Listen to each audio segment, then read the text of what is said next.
आप बगैर किसी पॉलिटिकल ऑल पार्टी मीटिंग बुलाए, कंसल्टेशन करे, आप पूरी वोटर लिस्ट का रिफॉर्म कर रहे हैं।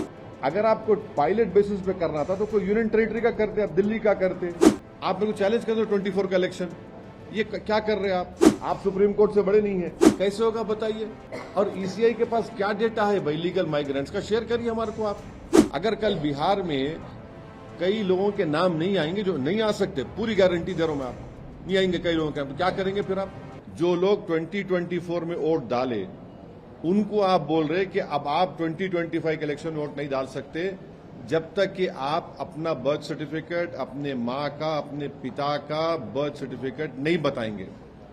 तो ये खुद ये आप एक वो कर दिए। अच्छा, मिसाल के तौर पर अगर कोई बिहार में कोई पार्लियामेंट इलेक्शन में फर्ज करिए कोई 20,000 वोट से कोई सीट हार गया, कोई पार्टी का कैंडिडेट, और आप ये बोलेंगे समर इंटेंसिव रिवीजन में कि यहां पर 20,000 नाम गलत थे, इलीगल माइग्रेंट्स थे, शिफ्ट हो गए, तो फिर 24 का इलेक्शन चैलेंज करना दो मेरे को। फिर आप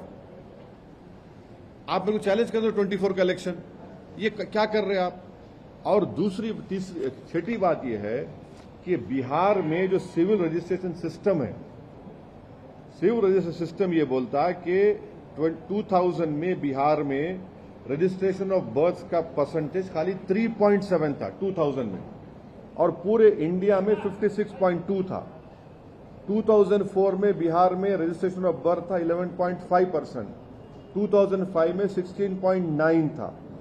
वैसे ही उसी पीरियड में कंट्री में 60.4 था 2004 में, 2005 में 62.5 था। आप जो क्या बोल रहे भी, आप क्या बोल रहे कि इलेक्टर्स जो 1787 के बाद पैदा हुए उन्होंने अपना date of birth, place of birth बताना, फिर जो 17/1987 से 2/12/2004 तक पैदा हुए वो लोग अपना डेट ऑफ बर्थ देना, प्लेस ऑफ बर्थ बताना, अपने मां का या पिता का देना, और जो 2/12/2004 के बाद पैदा हुए वो अपने मां, अपने बाप का, अपना खुद का देना। अरे भाई, बिहार में 2000 में 3.7 था रजिस्ट्रेशन ऑफ बर्थ, 2004 में 11.5, 2005 में 16.9।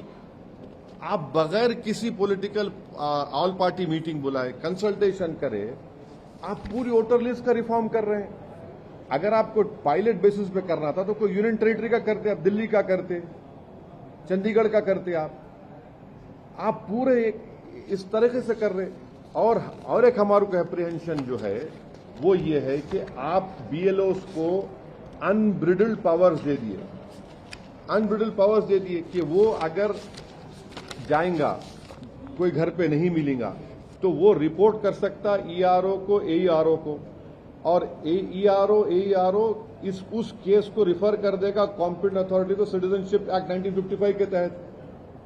तो ये एनआरसी हुआ नहीं हुआ बताओ हमारे को? यानी completely wide unsupervised power AERO को ईसीआई ने दे दिया।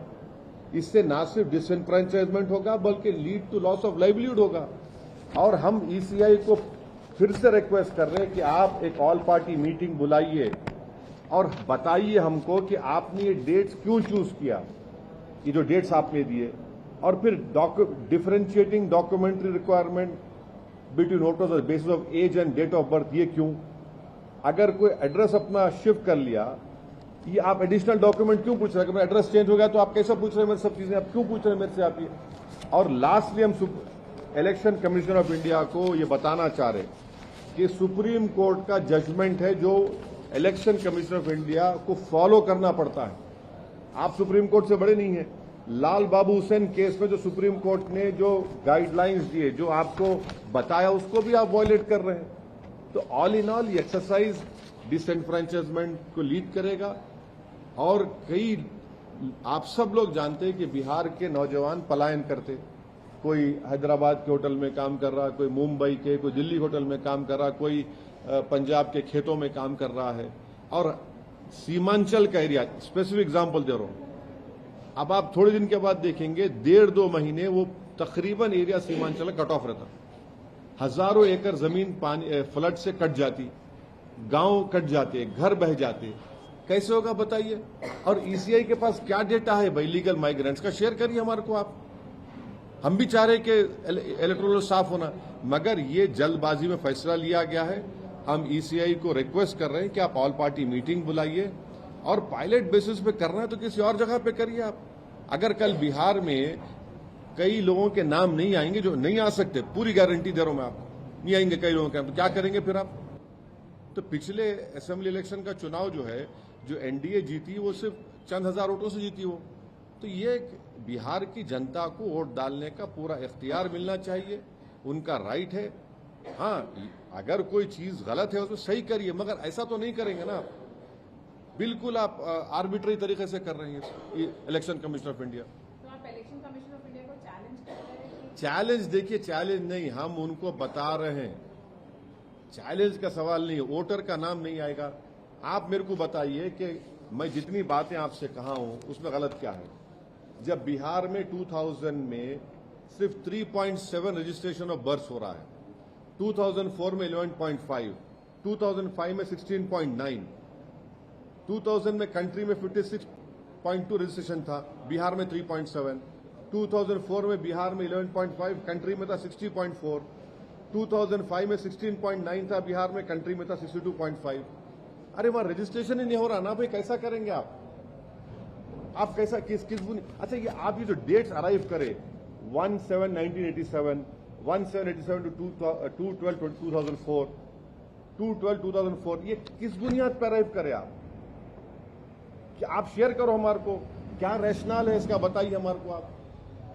भाई आपको पूछ सकते हैं ना, हम क्यों नहीं पूछ सकते? और ऑल पार्टी मीटिंग क्यों नहीं बुला रहे आप?